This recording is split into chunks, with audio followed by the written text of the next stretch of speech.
गुजरात की बात करते हैं। गुजरात में बारिश की कमी से सौराष्ट्र का हालत काफ़ी ख़राब है और इस इलाके में एक और किसान ने आज खुदकुशी कर ली है। मानसून खराब होने की वजह से पिछले एक महीने में 11 किसानों ने अपनी जान दे दी है। लेकिन सबसे बड़ी बात यह है कि बीजेपी के प्रदेश अध्यक्ष इन बातों को कह रहे हैं कि ये किसानों की किस्मत है। सौराष्ट्र की बंजर जमीन का ये विशाल फैलाव और सूखे खेत शायद ये उस उजाड़ का रूपक बन गए जो दिनेश मोकरिया ने महसूस किया होगा जब उसने मंगलवार को जहर खाकर जान देने का फैसला किया। उसका परिवार कहता है खराब हुई फसल और मवेशियों के लिए चारा तक ना जुटा पाने की वजह से वो हताश था। मेरा भाई सुबह मवेशियों के लिए चारा लाने गया था, लेकिन दुकानदार इसे मनमाने दाम पर बेच रहे थे। जब वो चारा तक नहीं खरीद पाया तो उसने ये कर डाला।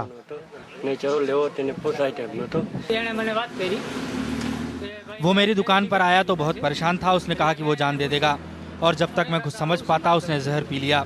हम उसे अस्पताल ले गए लेकिन बचा नहीं सके। सौराष्ट्र में बारिश का हाल बुरा रहा है।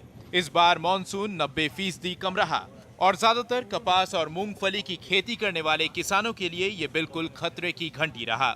स्थानीय लोग बताते हैं कि खराब फसल की वजह से इस इलाके में सिर्फ बीते एक महीने में कम से कम 11 लोगों ने खुदकुशी की है। इस संकट को लेकर सरकार का संवेदनहीन रवैया हैरानी में डालने वाला है। राज्य में सरकार चला रही बीजेपी के प्रदेश अध्यक्ष खुदकुशी को इन किसानों की किस्मत बता रहे हैं। थोड़ी बार मानी लियो कि खेडूतनो दीकरो खेती न करतो होय, अन्य बिजनेस करतो होय। मान लीजिए अगर किसी किसान का बेटा खेती नहीं करना चाहता और कोई दूसरा बिजनेस करना चाहता है जिसमें वो नाकाम रहता है और इसलिए वो खुदकुशी कर लेता है, तो ये किस्मत है। आंध्र प्रदेश और महाराष्ट्र में हजारों किसान खुदकुशी कर रहे हैं। गुजरात में एवा कई भारतीय जनता पार्टी की सरकारे कोई काड़ा कामा नहीं कर्या। अब ऐसे बयान के चारे पर विपक्षी पार्टी कांग्रेस की मिल चालू हो गई है। ये सदमे में डालने वाली बात है कि जब किसान खुदकुशी कर रहे हैं तो ऐसे बयान दिए जा रहे हैं।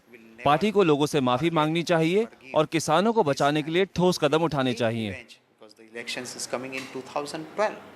नेताओं के लिए ये भले चुनावों से पहले बयानों की सियासत हो, लेकिन मोकरिया जैसे लोगों के घर वालों के लिए ये नाकाम मॉनसून की हकीकत है, जो इसलिए और तीखी हो जाती है कि उन्हें सरकारी मदद तक नहीं मिल पाती। सौराष्ट्र से दीपक राजानी के साथ रोहित भान की report, NDTV India. India's #1 news app just got even better. Download NDTV's new app, fully optimized for Retina display. Full screen view, faster response time, and Sudoku. NDTV's new iPad app. Download now.